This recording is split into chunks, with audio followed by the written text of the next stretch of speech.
Sheesh! Good morning guys, good morning. So, alas 6 na ng umaga. Wala pa tayong tulog. So, ito yung mga ginawa natin. Plucky. So, basic lang naman gawin yan. Sunod videoin natin yung talagang one-on-one. One-on-one. So, grabe. Grabe ng pagod. Mula kahapon pa. Hanggang ngayon, tuloy-tuloy. Walang tulog. Si Kuya Dudes. So, ito pa yung ibang mga ginawa ko. Pakita ko sa inyo. Ayan. So, ito. Dalawang box ng baso. Nagtatak tayo. So, okay. Naabot tayo ng magdamag. Ayan. Pang-press natin kasi ito lang. Oh. Ayan. Yan lang yung pang-press ni Kuya Dudes. Taghirap.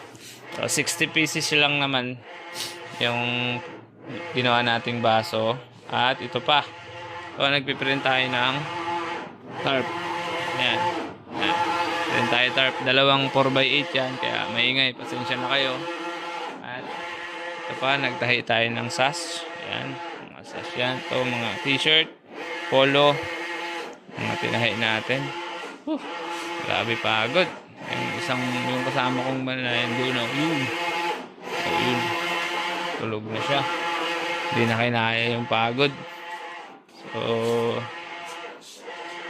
good luck guys. Sheesh. Grabe. Pagod. Pagod guys. Tsaga-tsaga lang. Tsaga-tsaga lang ang buhay. Okay.